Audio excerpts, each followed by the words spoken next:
Welcome back, Arsenal Fan TV America Champions League Edition, Episode 6. Thank you for watching. Thank you for tuning in. Don't forget to like, share, and subscribe for more videos. Over the past couple of days, we've had 16 games. Tuesday and Wednesday, that is. 8 games on Tuesday, 8 games on Wednesday. Match day 6. What does that mean? That means that this is the last day, the final day of group stages. Points don't matter anymore.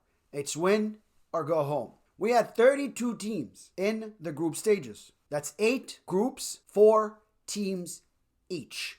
32. Those 32 now, every single one of them played the other 3 teams twice, home and away. So that's 6 games each, and that's why this was match day 6. Final day before the round of 16.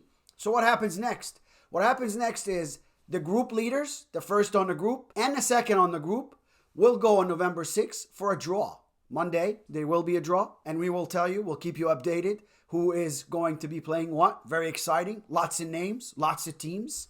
16 teams competing, 8 games away and 8 games home. When is the draw? When is it going to be determined? Like we said, this upcoming Monday, November 7th. We will see, we will know who plays who. And Arsenal Fan TV America will bring you the updated version of who plays who after that is concluded on Monday. Bayern, Benfica, Chelsea, Man City, Porto, Napoli, Real Madrid, and Tottenham, unfortunately, those are the seeded teams, the first of their group. Now, the unseeded, the second group, Club Brugge, Borussia Dortmund, Inter Milan, Frankfurt, Leipzig, RB Leipzig, Liverpool, PSG, Paris Saint-Germain, and finally, AC Milan from Italy. After how many years, AC Milan fans are so happy right now to be in the next round, the round of 16 for the Champions League. I think the last time AC Milan was there in 2014, that is some time ago now. And that's a team that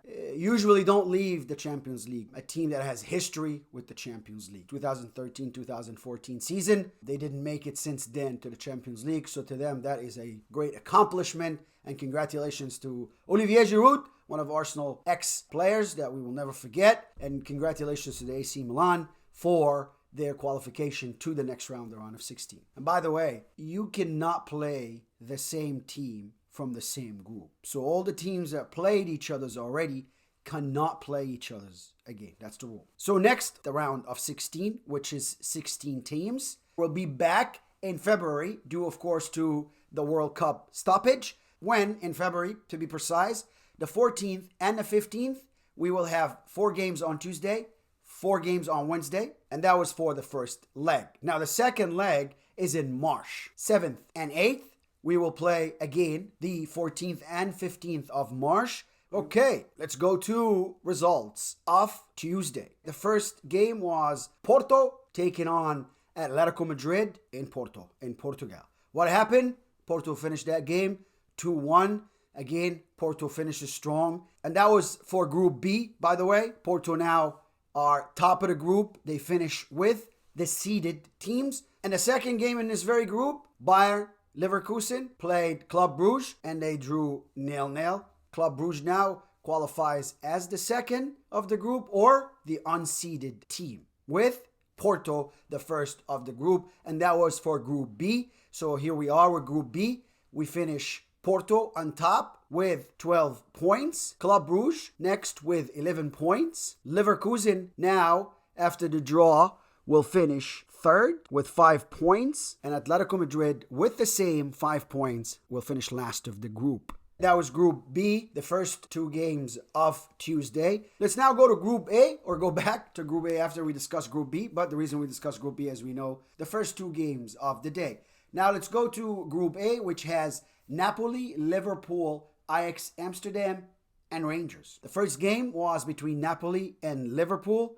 And for the first time this Champions League season, group stages, Napoli conceded 2 goals from Liverpool. And now this is the first time they lose in a Champions League game this go around. They lose 2-0 to Liverpool in Anfield, which again, we all know, very, very tough to play at. But now the group finishes very interesting. 15 points to Napoli, 15 points to Liverpool as first and second. The third place now will be Ajax Amsterdam after they beat Rangers 3-1, which, unfortunate for Rangers, has now become the worst team in the Champions League. After that loss from Ajax Amsterdam, they became the worst team in the Champions League. Unfortunate for Rangers. Hopefully they come back the very next go around, the Scottish team, and they are much, much better. And next we go to the group of death. Bayern Munich, Inter Milan, Barcelona, and Victoria Pilsen. Of course, as we know, Barcelona is out. They're not going to make it to the next round since last week, that is. We talked about that in length, and we talked about the problems that the club is having right now. But they move on with the UEFA playoffs. Now, who qualifies from Group C? Bayern Munich. 33 games in group stages, and Bayern Munich are unbeaten. Also, they were the only team in a group this go around that won each and every game. Bayern Munich played 6 games, 3 points each. Now they're sitting on top of their group, Group C, with 18 points. Second to them is Inter Milan. Bayern Munich beat Inter Milan 2-0. The next game was Barcelona playing Victoria Pilsen, and Barcelona won that game 4-2. So now, as we could see, the group sits top of the group, Bayern Munich, very strong candidate, very, very strong team, endless bench, endless talent, fantastic football is played by Bayern Munich, and we can see that they are very, very superior, and I think they are one of the strongest teams, if not the strongest teams around, and they may very, very well be the winners of the Champions League Cup.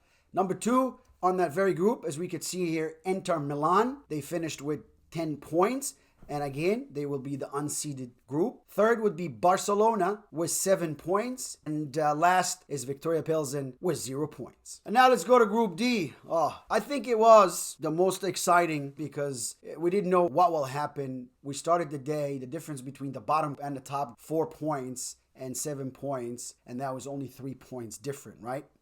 So we go in, the first game, I watched personally the whole thing, unfortunately, was Marseille playing Tottenham. I know that Marseille will come out strong. Their team fans were outside the stadium gathered, smokes coming out. It looks like a very, very competitive game. And as you know, I always wish that Tottenham lose.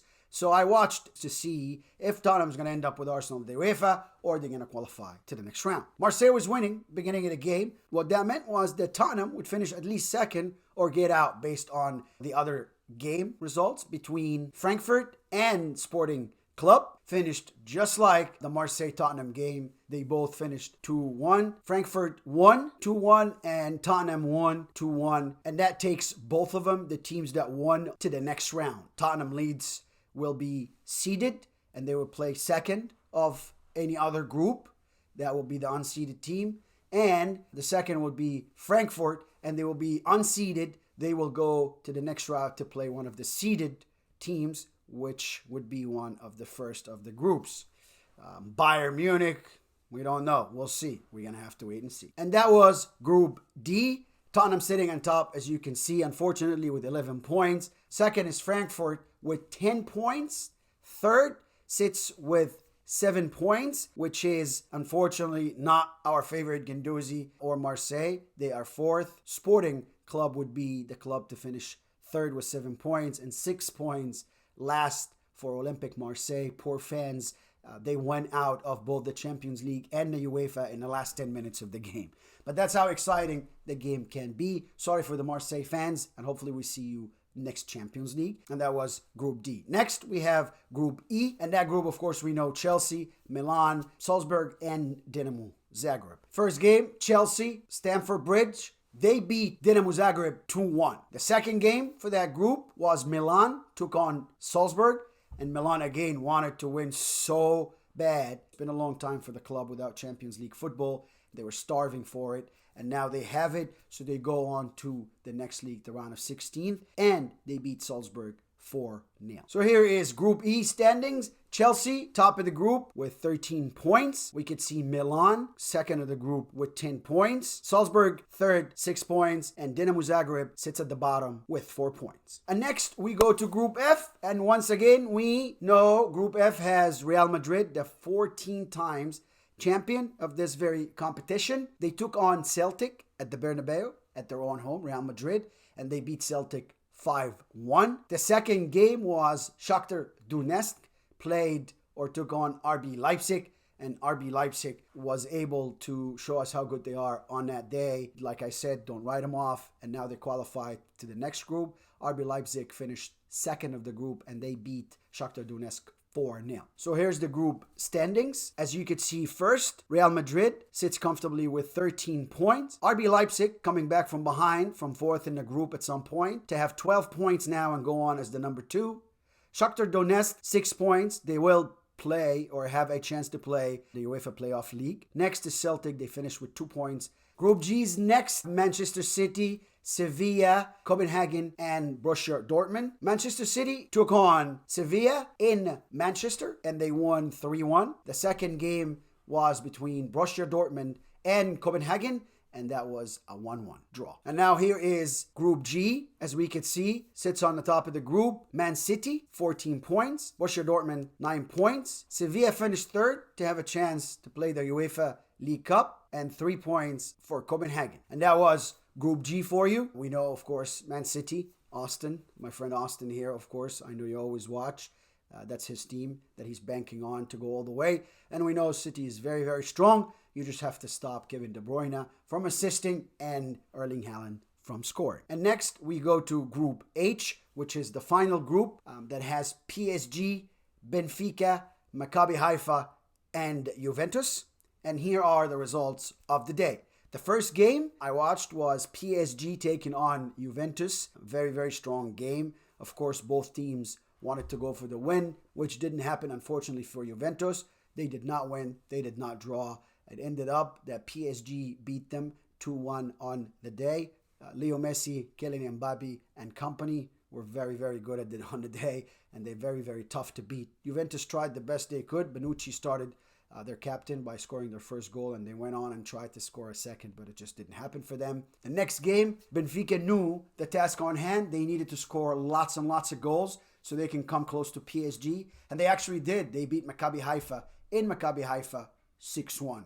Good game by Benfica. They actually showed why they should qualify to the next round. Finished top of the group. They are the number 1 spot, as you could see, 14 points for Benfica and 14 points also for PSG. So the last day of this group, things shook. Maccabi Haifa was supposed to be third, but they didn't because of goal differential. Now Juventus, they go out third. The Italian giant, as we could see, they finished third, so they now have an opportunity to play in the UEFA League playoff. That was the last group of the day, Group H. And to recap real quick, as you know, this was the first round of the Champions League. Now those 32 teams became 16 teams only to qualify, which is half. The other half, which is so the other 16 teams, 8 of them will go home, and 8 of them will have an opportunity to go on and compete for the UEFA League playoffs. That was the conclusion from day 6, and we will see you after the World Cup. We're going to stop for a while. Like I said, we come back to you in February to discuss Champions League football again. Stay tuned. Arsenal FanTV America will bring you every bit of the World Cup. Thank you so much for watching. Have a happy World Cup, and I will see you after then.